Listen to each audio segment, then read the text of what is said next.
what'd you do this morning before breakfast? You know, the usual, just nature journaling on a rock in the middle of the desert, watching the sun come up and the moon go down. Welcome to the fourth and final episode of Nature Journaler in the Desert Alone. I've recovered from my heat exhaustion, woke up before the crack of dawn, and now's my last chance to see cool animals, add birds and reptiles to my life list, and enjoy the beauty of the desert. A cup of tea first would help. Right now, I'm going to show you how to nature journal before the sun comes up. All right, so I'm using my Fudayaku pen, of course, and I've got a little bit of metadata here describing where I'm at, what time it is. It's 5:18, and I made a frame for doing a landscape ito. I want to do a pre-sunrise landscape ito looking that way, and what I need to be aware of is the colors are going to change really quickly, and as soon as the sun starts hitting anything directly, there will be very different shadows. So I want to try to capture it right now, so I'm going to try to work quickly. Famous last words. All right, so I got my basic drawing in gray. I'm not going to add too many details. I kind of wish I had gotten this drawing part done while it was even darker. When it's dark, you can't see the details, and it forces you to prioritize, which is one of the most important things that you have to do in drawing, especially in landscape drawing. So while I'm doing that, I'm also keeping track over here of a sidebar of what I see and when. Oh, I just saw a bat.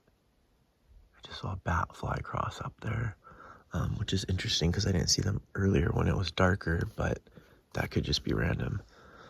I've heard some more bird alarm calls coming close to me. And yeah, it's a good time to be just kind of paying attention all around as things wake up. All right, I'm going a little bit slow with the watercolor and just finished my first wash. There's so many other things that are distracting. Do you hear that? What a cool sound, cool bird sound. So I've been getting distracted. I've been writing stuff down in my notes that I'm noticing. Going a little bit slower on the watercolor than was my original plan, but that's fine. Noticing things and paying attention to the salient aspects of nature is part of nature journaling. So if you just stay focused on one thing because you said you were going to, that doesn't leave yourself open to noticing other cool things that might come up around you. Other cool things that might come up around you include the sunrise that's just happening right now and looking really amazing over there. And I've been wondering, wow, it looks like smog. I'm not sure if it's smog, but I did a landscape painting looking that way yesterday morning when I was nature journaling before the sun came up. I know my hood looks really dorky right now, but because the sun's not hitting me, I'd rather have my ears out so that I can hear better. The sun doesn't seem to be hitting the mountain directly. There's the moon setting, but here comes the sun. It's about to start getting hot again, like yesterday. All right, so I got all my initial washes, and the sun is direct. There's not any clouds right now, but there's sort of like a diffuser, but that's starting to end. So I just started noticing the first sort of cast shadows. You can see some up in that valley. You can see that pointy peak has a cast shadow behind it now. So you definitely need to, if you're using the pre-sun look, you definitely need to finish that now because it's about to change completely. I don't think I have enough contrast between my sky and my distant hills. I think those need to be darker, or ideally would have been darker, but I might just leave it almost just like this, and that is fine, especially if this is something that you started before you were done with your first cup of coffee. There goes the moon behind the mountain there. That could be a fun thing to try to draw, but look at how hard it's going to be to get the values right, because I don't know how it works in real life, but on the page you can't get that moon to stand out so bright when you're making your sky pale. Like, for example, my sky right here, if I tried to paint a white moon on that, it would not show up like it does in real life. And so you just have to like make your other things super dark, like your mountains super dark, and maybe you can make it work, because you'd have to make your sky really dark to make that moon stand out. All right, so I can no longer consider this nature journaling before the sun comes up, because there's the sun coming up. Here's my page right now. I'm sticking to it. I added a little bit of embellishment to the landscape-ito, but gotta stop because the sun's coming up. I also am precariously on this boulder here with my Joey camp chair, of course, which works great on any surface. My favorite chair. And one thing I talk about is one-handable tools that work well in the field, and the cap of my Pilot Fudayaku pen just fell, and I almost started crying, and it's the gray side too, which dries out the easiest and fastest. But luckily, it managed to just get stuck right here on the edge of the boulder and not fall into the cracks. So a couple benefits of nature journaling before the sun comes up is, once the sun comes up, you're done. You've already achieved something. You can go back. If you're camping with other people, you can go back to camp and feel superior to them because you got up early and nature journaled that morning.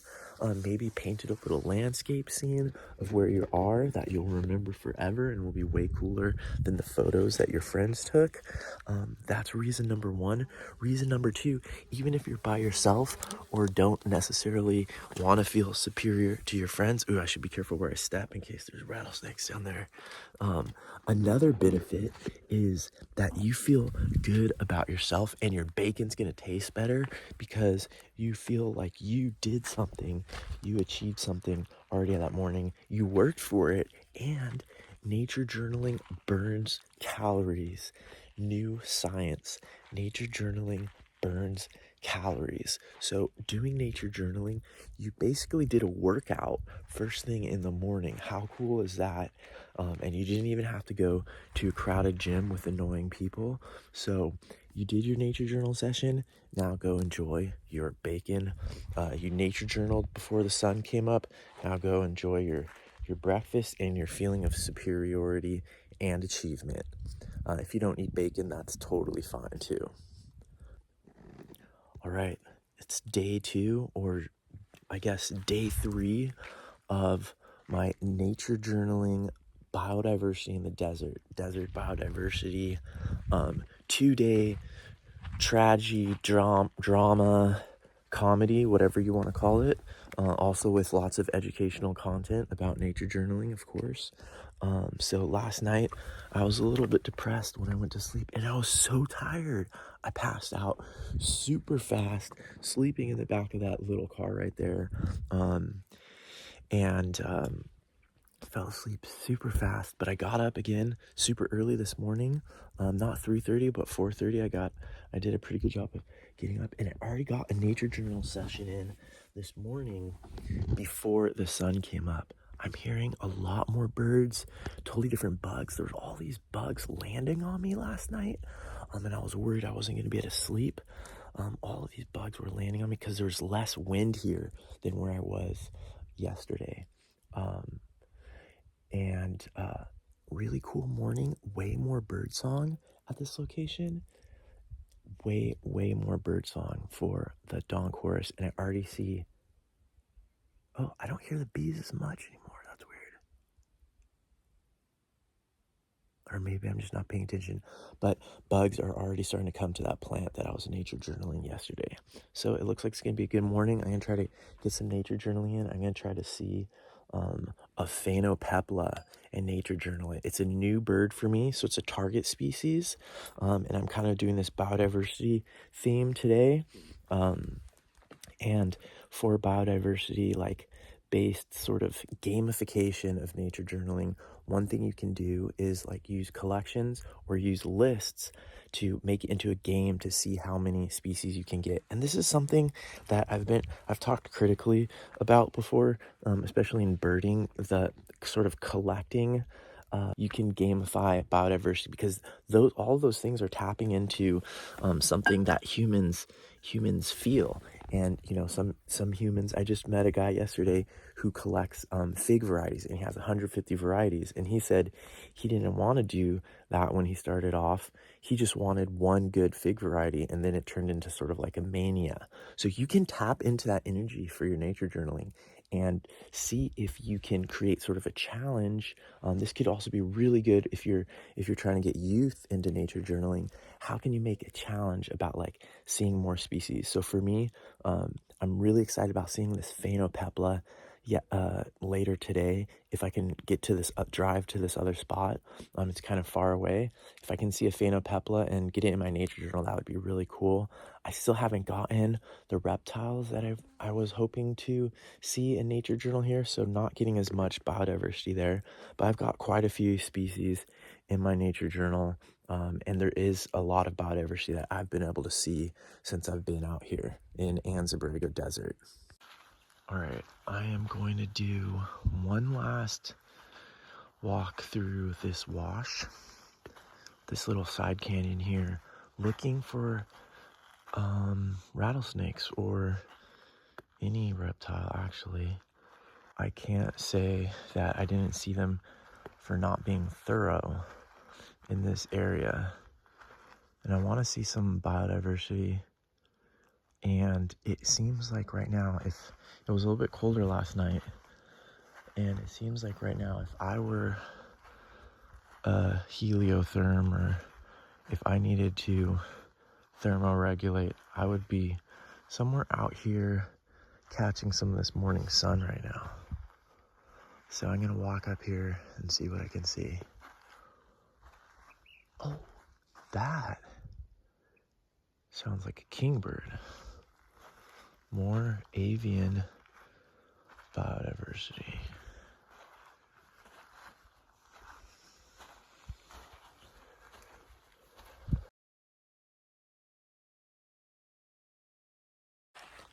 All right, this is my last walk through this canyon, and it seems like the perfect conditions for reptiles to be out basking, and nothing.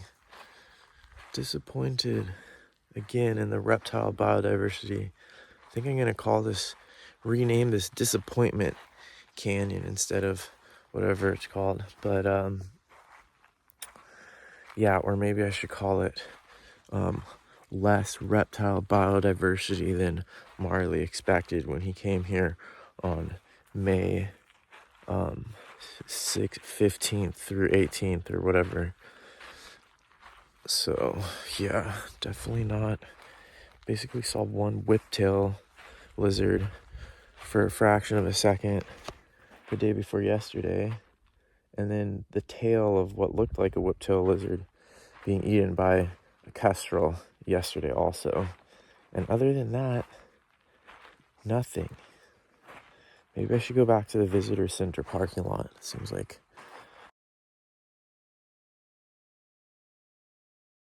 Oh, come on, Marley. Stop complaining. This should be called friggin' Tarantula Hawk Canyon, because there's so many. I've never seen so many Pepsis tarantula wasps before in my life. It's friggin' awesome. So I should just be grateful for that. You don't always see what you're expecting, but those are one of my favorite animals. So tarantula hawks are friggin' awesome. All right, so I'm leaving the wash, the canyon, where I've spent the last 2 nights and 2 days approximately, and I'm heading to another area on the map where there are supposed to be phainopeplas, a bird with a really cool name that apparently eats mistletoe. Someone told me that the etymology for mistletoe is like Old Nordic for dingleberry. So don't quote me on that one, but just a little etymological nugget for you to think about. And when things surprise you, those are really good things to add into your nature journal. And I'm driving out here and I looked over and I saw a what I thought was a bird near the top, a bird-like shape near the top of an ocotillo, which are the tall, spiky plants, tallest plant around here. And then when I got it in my binoculars, I still couldn't quite make it out, but it looked more like a squirrel. Then I realized it's an antelope ground squirrel way up in the ocotillo. So I'm at least going to make a note of that.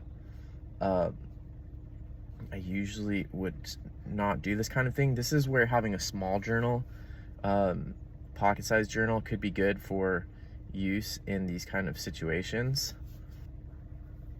And then I'm gonna do that, just that little sketch like that right there, and I'm going to estimate. Oh, it's coming down now. It's coming down. Wow, that's amazing. So it just climbs on those spines as if it were a ladder. No problem with the spines at all. That is at least, let's see, 2, 4, say at least 4 meters in the air. 4.5 meters is what I'm gonna say. All right, cool. Very simple right there. Very simple, basically a diagram, but it captures the story. And I'm gonna write later, ... and it is currently. All right, so I think this is the way to get to the spot where there could be the phainopepla birds. It looks like this can get pretty bad in the rainy times of year, and it looks like they've cleared the road of sand, but I still need to be really careful. Like those sides of the road, look, that would totally get stuck. I'm not sure if this is four-wheel drive only, but if it is, I'll try to turn around really carefully somewhere up here. But I would love to see some phainopeplas, and who knows, maybe there's reptiles down here too. All right, I think I'm at the spot where there's supposed to be phainopeplas, and before, if it weren't for the signs here telling you that this place was called Yaqui Wells, and if it weren't for the sign, interpretive sign, you know, talking about the water here, how would one know that there was water here? Well, this is where, you know, the rubber hits the road. Oh, I see mistletoe already. Mistletoe is supposed to be the species that the phainopepla come for. But this is where the rubber hits the road in terms of practical nature knowledge that our ancestors would have used and that a lot of people around the world still use. So you can read the vegetation. The vegetation can tell you that there is water there. Also, right now, I'm hearing what I think are red-winged blackbirds. So the animal sound, that is a bird that's almost always associated with water. So knowing about animals and animal sounds can also tell you that there's water. And there's probably a way with geologic knowledge, looking at the landscape, that you could predict where there will be water. So just wanted to mention that, and I'm gonna start heading over here. Fingers crossed, you can see some cool biodiversity, more desert biodiversity in a slightly different system. This looks like similar to the leguminous tree I was looking at yesterday that had so many bees on it. But is it? No, it is leguminous, but look at this. This has straighter spines, and the compound leaves have more leaflets. This might be, maybe they're both types of mesquite, I'm not sure.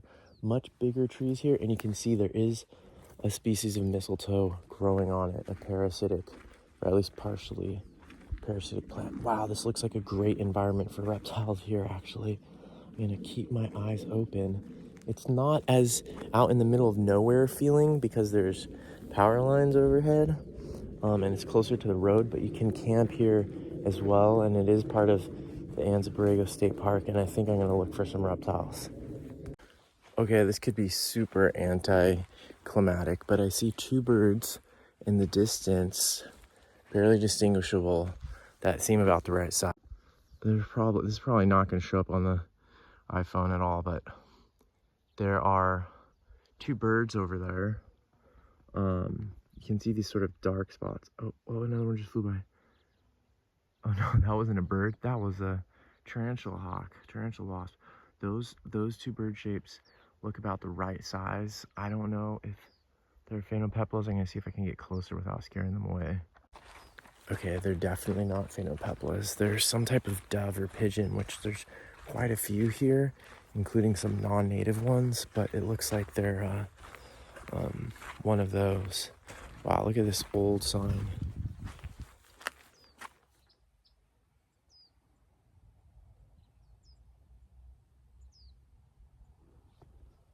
So this is mesquite. I don't know which species it is, but it is a mesquite, and the seeds are edible and were supposedly a staple of some of the indigenous people that lived here.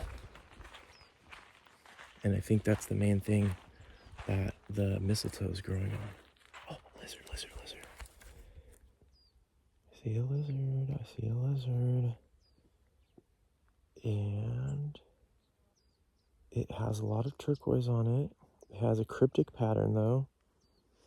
It has a lot of sort of symmetrical pattern on its back, bilateral symmetry, sort of these darker brown diamonds. I don't see a strong dark spot in its armpit, but I do think it's just a side blotch lizard. Oh, there's the dark spot. It is a side blotch lizard, genus Utah, I think. Very common in the desert. I saw those in Baja, Grand Canyon, Mojave, a bunch of places. So cool lizard, but not a new one for me. And I've seen them already since I've been here in Anza-Borrego. So this is kind of interesting. There's a small bird here, and I think there's one. You can hear it right now. There's at least two communicating and two in the tree right now.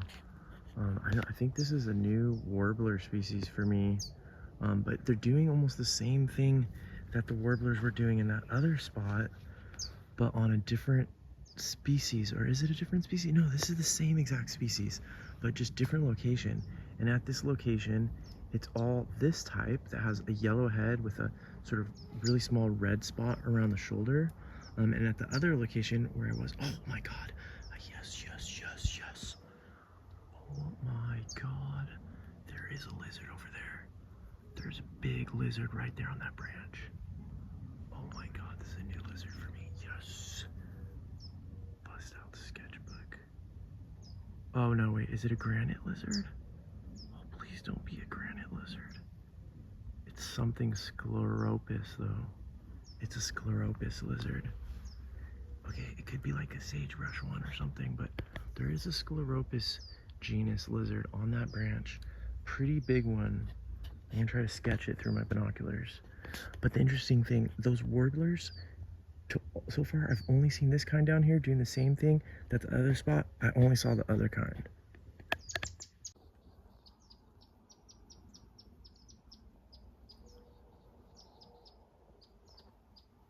Look at that lizard right there. I'm still not sure what species it is. I know what genus, pretty sure I know what genus, and I got a sketch of it. This is the same genus as the western fence lizard, Scleropus, I think. I saw a species in Baja, the granite, Scleropus, I forget or Cati, I think is the species. And I'm not sure if it kind of doesn't, this looks smaller. And I don't think it's definitely not the western fence lizard. It's a lot bigger. Really pretty. It might be Scleropus. I think there's one called Magister. Very cool lizard. Pretty bold. It goes down the plant there. Look at the pattern on it. I think it just got stronger pattern. It's probably, it's showing off to me a little bit. Man, maybe I should do another sketch of it. Okay, so no phainopeplas yet, but potentially a new scleropus for me. A new reptile potentially for me. And lots of cool bird stuff. I hear wrens up ahead, or a sound that reminds me of wrens. And look, more of this stuff blooming. Really cool. I don't know, maybe this one is the cat claw acacia, some type of Mimosoideae. There's also another leguminous tree down here that is the mesquite. lots of pollinators. Could do a comparison of what pollinators are here compared to the other spot. I did notice more warblers, so I was starting to come up with sort of an idea that maybe there was one kind of warbler at the other location feeding on, foraging through these flowers, and that there's a different one here, but now I think that's an oversimplification. Probably just this is a different habitat, more trees, more water availability, so maybe there's just more species here. I think I lost the main trail here. Oh, that's a new plant for me in this area. I think I lost the main trail here, so I'm ending up in this area where it's like really brushy and not much space to walk, so I am going very slowly and looking around very carefully at what's on the ground while still trying to look up occasionally.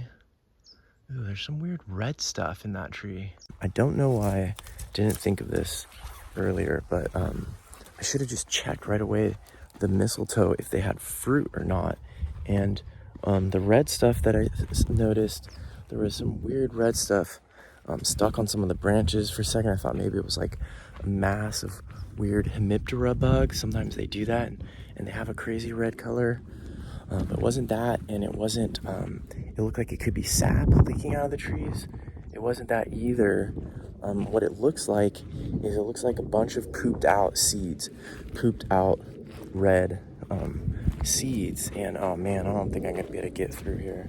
I'm gonna have to turn around. And I think that's probably the phainopepla poop, but I scanned the plants as much as possible and I couldn't see any fruit on them.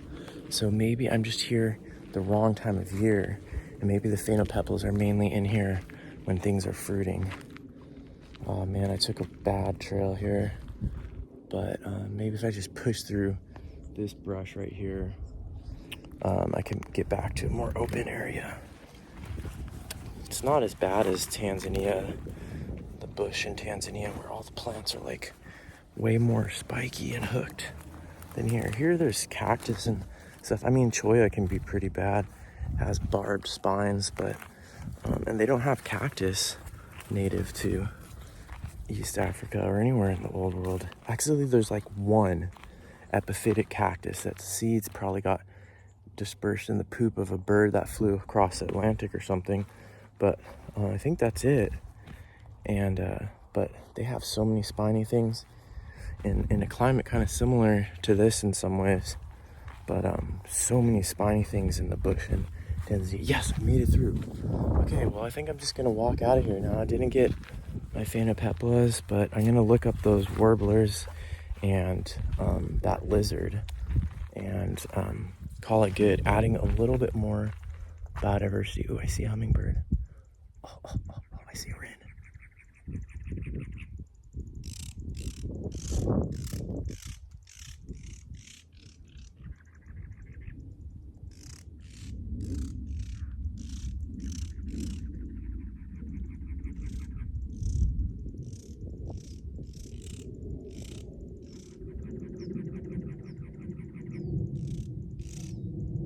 Cactus wren are going crazy. You know what? There might be something going on here. They might be alarming on me, or they might be alarming on something else. And then there's another bird that's chasing them, like a gnatcatcher chasing them. I was hopeful that that sound from the wrens, well, they're making a variety of sounds, but the more raucous one, that one, I thought that sound could potentially mean that there's a snake. Some wren species do that, and I've used wren species in Costa Rica to find snakes before, but there's this other layer to it that's happening that makes me doubt, because what I'm noticing is there's these small birds like gnatcatchers dive bombing and alarming on the wrens. So, and I saw a similar thing early this morning in an ocotillo tree.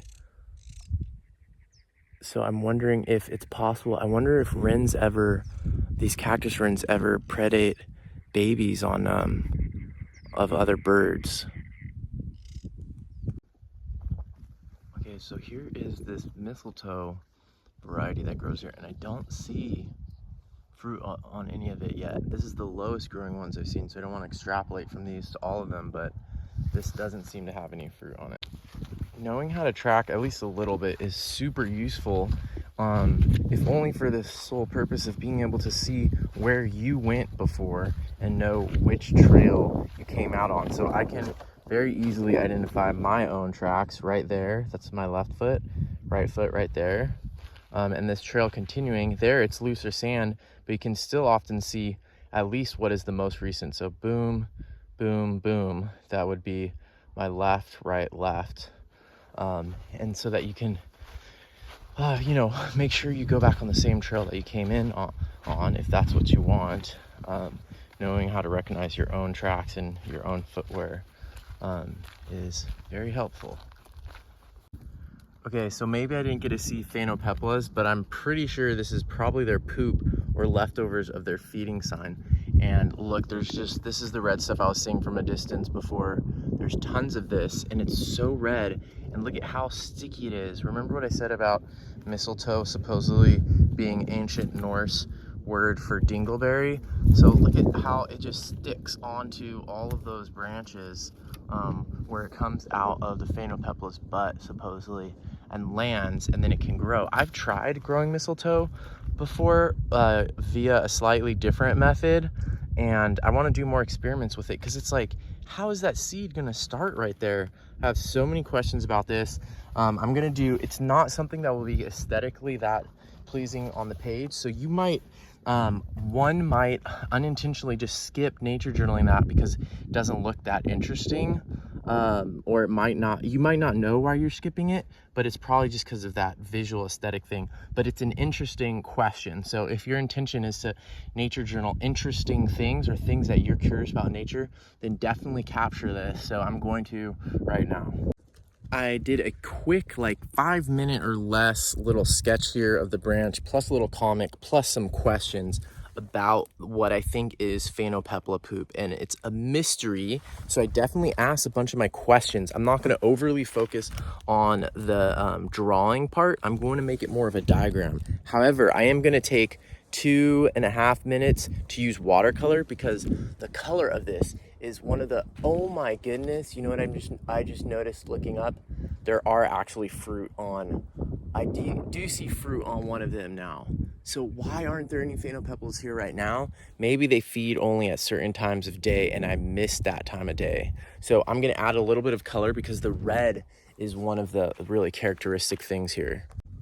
All right, so I got that, and it took less than 1.5 minutes to get the color there. And you never know, maybe, when you're watercolor painting someone's turds, they might decide to show up. So the phainopeplas could be, flattered that I'm here doing a watercolor painting of their fecal deposits and could decide to make a little guest appearance.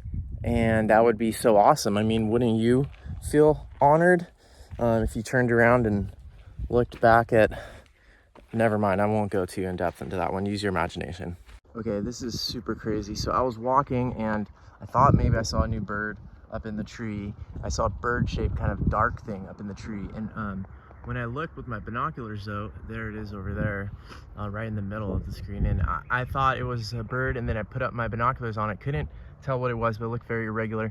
Then when I got right underneath it, I realized it's another mass of what I think is the phainopepla poop, but it's like this huge ball of it, and there's the only mistletoe here is way further down, so they must be going up to the top of the tree and eating and pooping. If this is their poop, they're climbing up there and pooping in this huge mound. It's kind of disgusting.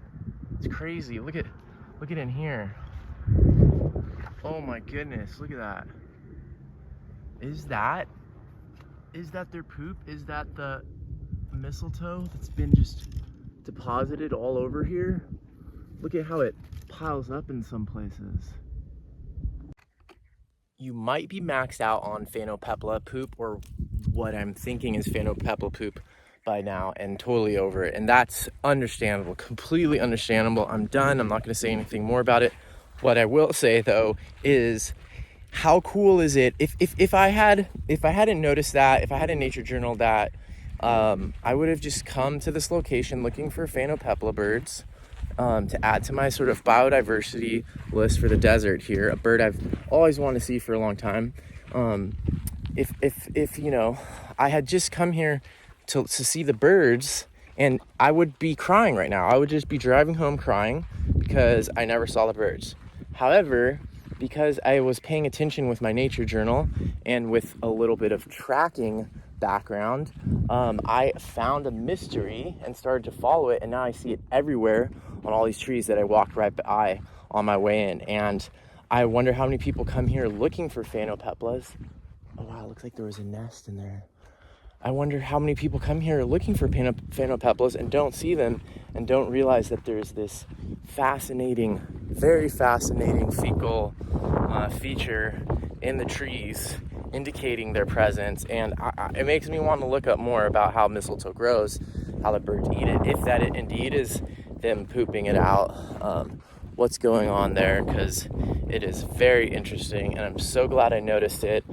Might have seen a new lizard for me, and I think a new warbler that I'm going to go look up in the car right now. But this basically concludes my desert biodiversity exploration, sort of informal survey of the biodiversity here in the Anza Borrego Desert. Wow, the columnar cactus get way taller here than where I was yesterday. That's the Pharaoh cactus is the genus. Lots of I think that's the teddy bear cholla. I think that's the one people call jumping cholla, because sometimes it gets stuck on people's legs and they're like, I didn't touch it, I didn't even come close to it, must have jumped on me. Sure, blame it on the cactus. Anyways, this episode brought to you by my Patreon sponsors. They're amazing, and it's a really cool community that's starting to grow to the point where there's some cool internal dialogue that comes up, a lot of great knowledge within the community, great experiences, people from different continents around the world. I think we have Europe, South America, we have North America, all over the place in North America. We have Australia. Don't think we have Asia or Africa yet. Actually, I do have some followers on my YouTube from South Africa, but I don't know about any Patreon sponsors yet. So thanks to all of you for supporting. You can click on this button up here to learn more about it. It's a membership community, and I think I'm walking past my car. Yes. I got so distracted and excited about my Patreon that I missed my path and am going the wrong way here in the desert once again. So thanks for joining in. Thanks to my Patreons. Thanks to everybody. Especially one of my Patreon members gave me a bunch of ideas for coming here to Anza Borrego Desert. One of the highlights for me was how many tarantula hawks I saw. That is one of my all-time favorite animals, and I'd never seen so many of those wasps in one place. It was awesome. If you can't wait all the way till next week, watch one of these episodes here. Bye.